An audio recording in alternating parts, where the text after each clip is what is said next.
Yo, c'est Flub, aujourd'hui, nouvelle vidéo, on va parler de cette paire de sneakers et d'une histoire qui la concerne, qui est ma foi plutôt incroyable. C'est parti. Avant du coup de vous raconter cette histoire incroyable, il faudrait que je remette un peu de contexte sur ce qu'est cette paire de sneakers et un peu tout ce qu'il y a autour, ça vous permettra de beaucoup mieux comprendre ce qui s'est passé par la suite, qui est ma foi incroyable. Donc c'est une paire de Nike, je pense que vous l'avez remarqué, en collaboration avec l'artiste Tom Sachs, c'est sorti en 2017, c'est une paire de Martiard 2.0, donc c'est ma paire de sneakers préférée, je la trouve incroyable, elle est trop belle et elle est genre hyper simple, genre c'est pas comme une paire de Yeezy qui fait vraiment ovni, je la trouve très classique, voilà, c'est une paire qui passe vraiment un peu inaperçue, sauf quand tu la connais t'es en mode ah stylé. Voilà, donc c'est une paire vraiment cool. Je l'avais chopé grâce à la raffle du Nike Lab de Paris, donc vraiment une chance de ouf. Surtout que la cote a explosé, mais ça j'y reviendrai après. Donc voilà, c'est vraiment une paire qui a marqué un peu mon entrée dans le monde de la sneakers, on va dire. Je la kiffe de ouf, je la porte mais comme un ouf. La semelle est flinguée et même la paire aussi. Je la porte mais je l'ai portée plein de fois en soirée. Dès que je vais à Paris, je la mets. Enfin, je la kiffe de ouf. Vraiment, c'est ma paire préférée. Et pour pas mal de personnes, c'est une paire qui est un peu comme un Graal, qui a marqué un peu ces dernières années en vrai. C'est pas une paire que tout le monde connaît, mais pour ceux qui la connaissent, ils sont vraiment en mode ah ouais, elle est stylée. Ou alors ils l'aiment pas du tout. Mais vraiment, voilà, elle a marqué. Et pas mal de personnes rêvent vraiment de cette paire. Genre, c'est vrai, genre, c'est une paire qui a marqué pas mal de personnes. Elle est sortie du coup, moi j'ai pu l'acheter du coup au prix retail de 200 €. Et au niveau de la sortie, elle se revendait du coup autour de 600-700 € selon les tailles. Quand elle est sortie du coup en 2017. Et puis au fur et à mesure, la paire a commencé un peu à monter en côte. Et elle a été vendue pas mal de fois sur StockX pour 4000-5000 $. Ce qui est incroyable hein, pour une paire de chaussures, ça fait des milliers d'euros, littéralement. Voilà, c'est un truc de ouf comment la paire a monté en côte parce qu'elle était forcément très limitée et beaucoup de gens commençaient à la vouloir. Ce que j'apprécie vraiment avec cette paire, c'est que tu peux la porter avec tout. Franchement, elle est super simple à porter et elle est pas genre... elle est pas toute bariolée, elle pète pas partout, c'est pas genre une paire de Yeezy qui fait vraiment ovni comme j'ai déjà pu le dire. Elle est très simple et du coup les gens qui ne connaissent pas plus que ça la sneakers etc vont pas péter un câble devant la paire, ils vont juste se dire c'est une paire normale etc. Et ça c'est vraiment je pense un truc qui a joué en fait que c'est un peu genre une paire de connaisseurs même si c'est pas du tout le cas. Genre les mecs qui la connaissent pètent un câble dessus etc. Et je pense que ça a beaucoup joué sur le fait que du coup la cote augmente de fou malade. Voilà, et puis on l'a vu aussi forcément sur Instagram, sur toutes les célébrités l'avaient, etc. Donc ça a forcément augmenté la cote, mais ça c'est un peu comme toutes les paires de sneakers. Donc après que cette paire soit sortie en 2017, il y a une nouvelle paire qui est sortie, qui est un peu la 3.0, qui est la Martiard Overshoe. Donc c'est cette paire-ci, donc vraiment la même, sauf que tout autour il y a comme un emballage plastique qui la transforme un peu comme une botte, une chaussure de randonnée, de ski, comme vous voulez. Donc un emballage blanc tout autour, et ça a pas mal aussi je pense relancé la hype, parce que pas mal de personnes ont acheté du coup la paire avec l'emballage, pour découper l'emballage et révéler du coup la paire qui avait à l'intérieur qui ressemble fortement à celle-ci. Notamment Ruby, mon pote qui a fait ça, qui a acheté la paire avec l'emballage et qui a découpé du coup tout ce qui la rendait imperméable et tout, pour la transformer en quelque chose qui ressemble à cette paire. Je vous mettrai la vidéo si ça vous intéresse. Mais du coup voilà, ça a pas mal relancé encore une fois la hype de cette paire parce que il n'y a pas eu de restock et pas mal de gens étaient vraiment intéressés par cette paire-ci. Donc on cherchait des moyens et tout pour avoir une alternative pour l'avoir. La paire de Overshoe c'est genre 500 €, donc ça reste quand même très cher pour une paire de chaussures. Et donc pas mal de gens voilà, s'amusent à la découper pour avoir une Martiard 2.0, mais entre guillemets plus accessible. Et du coup là où on arrive à cette histoire que je trouve incroyable, fin 2019, début 2020, quelques médias sur Instagram, plus ou moins nichés, qui parlent de leaks, de sorties de paires, etc., commencent à parler potentiellement d'un restock de cette paire en 2020, donc une 3.0 ou une version 2020. Pas mal de médias ont commencé à partager ça, etc. Et en général, ce genre de rumeurs, soit c'est vrai et ça continue à être persistant jusqu'à la date de la sortie où on peut acheter la paire, ou alors quand c'est faux, l'annonce est vite du coup oubliée et on passe à autre chose. Sauf que là, pendant vraiment plusieurs mois, on commençait à entendre de plus en plus parler de cette paire, voilà, de plus en plus d'informations. On entendait entre 7000 et 8000 paires à sortir. On commençait à avoir des photos qui sortaient, donc de soi-disant une version 3.0. Et donc moi j'ai vu les photos et tout, je me suis dit purée, ça va vraiment sortir, il y aura vraiment un restock en 2020. Surtout que les photos, on voyait la paire et tout, et on voyait pas forcément de différence, genre il n'y avait pas vraiment de détails qui changeaient, si ce n'est quelques petites coutures, mais globalement la paire elle ressemblait vraiment à celle que moi j'ai pu acheter, à la 2.0, et on se dit ouais ça va vraiment sortir.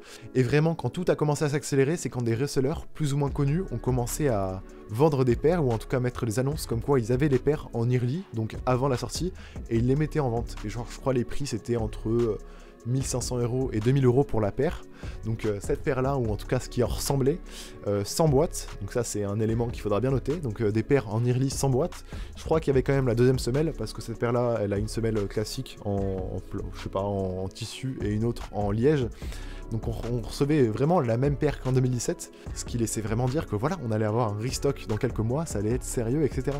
Et donc voilà, vraiment des gens ont commencé à acheter les paires aux resellers, etc. Puis de plus en plus d'annonces, de plus en plus de revendeurs ont soi-disant accès, grâce à des vendeurs, etc., aux paires en avance. Donc ça commençait un peu à paraître louche, parce qu'on annonçait entre 7000 et 8000 paires, et vu le nombre de paires qui étaient soi-disant là en early, donc en vente en avance avant la sortie, ça commençait à sentir bizarre, genre c'est pas normal qu'il y ait autant de paires qui soient fuitées alors qu'elle n'est pas encore sortie et que personne a confirmé comme quoi la sortie allait être réelle. Il y avait que des rumeurs sur Instagram si vous voulez. Et vraiment c'est ça qui a accéléré et concrétisé encore plus le truc, c'est que des personnes un peu renommées dans le milieu, en plus des médias, commencent à confirmer le fait comme quoi il y aura potentiellement un restock en 2020 parce qu'ils vendent une paire, donc ça concrétise le truc, c'est oui, on a la paire entre les mains, il y a vraiment cette paire qui va sortir. Et là où tout change, où tout bascule, où vraiment la situation prend un tournant inimaginable, quelqu'un fait un post sur un groupe Facebook, c'était un reseller, donc quelqu'un qui vendait ses paires, fait un post pour annoncer quelque chose de fou. Littéralement, il annonce que bah du coup ses paires sont fausses. Voilà, toutes ces paires, toute cette rumeur était fausse. Voilà, donc gros chamboulement un peu, parce que il y a des gens qui ont commencé à acheter ces paires, qui ont payé, et au final on apprend que c'est faux, il n'y aura pas de restock. Il explique du coup dans son post que suite à divers échanges qu'au début il voulait pas entendre, qu'il voulait pas écouter, parce qu'il avait confiance en ses sources à qui il achetait ses paires pour ensuite les revendre. Il avait confiance, mais il s'est quand même remis en question parce que pas mal de gens le contredisaient comme quoi c'est bizarre, c'est louche, c'est faux.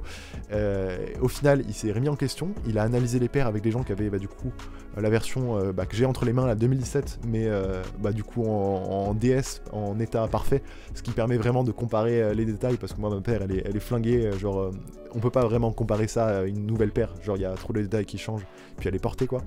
Mais du coup il a pu analyser les paires qu'il avait entre les mains, qui vendaient, et les paires officielles qui étaient sorties en 2017, et en fait ce mec s'est aperçu que les paires qu'il vendait soi-disant comme étant les 3.0 ou le restock de 2020 n'étaient en fait que des fakes créés en 2017, donc des contrefaçons de Martiard 2.0, la version de 2017, que les usines chinoises avaient réétiqueté avec un nouveau code, soi-disant comme si l'usine avait refait une commande, etc.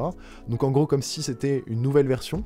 Vraiment pour faire croire ça à tout le monde de la manière la plus crédible, ils ont recréé des étiquettes dans toutes les paires, dans toutes les semelles, pour en gros vendre ça aux resellers en faisant passer ça pour une troisième version, un restock de 2020. Et en gros ils ont créé cette histoire de toute pièce, cette histoire de restock de paires en 2020, etc. C'était faux, ils ont créé ça de A à Z, ils ont recréé du coup les codes barres sur les paires de chaussures. Puis j'imagine qu'ils ont commencé à partager ça sur des comptes Instagram plus ou moins petits, puis ça a commencé à atteindre des plus gros comptes, des plus gros médias, des médias plus ou moins reconnus. Tout ça, ça te construit une rumeur parce que pendant des mois on te parle de ça sur Instagram, puis à côté de ça t'as des revendeurs connus qui commencent à te vendre des chaussures, donc on voit les nouvelles paires en vrai, on voit les nouveaux codes, etc. C'est concret tout ça, c'est vrai, ils ont les paires en main, ils les vendent, donc s'ils les vendent, c'est que ça doit être des vraies paires. Enfin, ils pourraient pas vendre des fausses paires. Vraiment, je trouve ça ouf, en fait, tout ce que ces usines chinoises ont en gros créé de A à Z pour écouler, eux, leur stock de fake. Il faut se dire que derrière, il y a une usine chinoise qui a créé les paires, qui a modifié les étiquettes, qui a commencé à créer la rumeur, puis qui a commencé à vendre des paires, du coup, aux revendeurs, pour qu'ils commencent à les vendre à leur tour. Enfin, je trouve ça ouf tout ce qui s'est passé quand même, qu'on passe d'une rumeur qu'une usine a créée pour écouler son stock de fake. Voilà, bref, cette histoire, elle est incroyable, et au final, du coup, il n'y aura pas de restock de cette paire en 2020, malheureusement. Je suis déçu, j'aurais forcément bien essayé et espéré choper une nouvelle paire.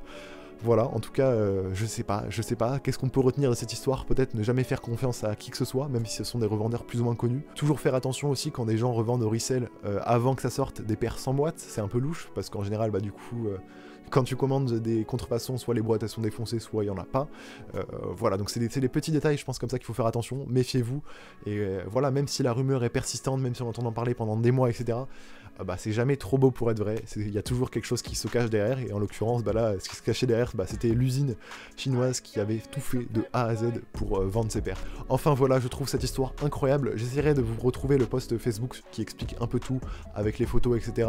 Je mettrai ça dans la description de la vidéo. Peut-être que ça sera un peu différent de la réalité, peut-être que je me suis tombé sur quelques petits détails, mais en gros la trame est la même, la finalité aussi, ce sont des fausses paires, il n'y aura pas de restock en 2020, et tout ça a été plus ou moins organisé par les usines chinoises. Peut-être que s'il y a d'autres histoires par la suite, bah, je vous raconterai encore une fois. J'ai adoré raconter ça, puis je trouve ça trop marrant, puis aussi c'est une paire que je kiffe de ouf, cette paire de Martiard.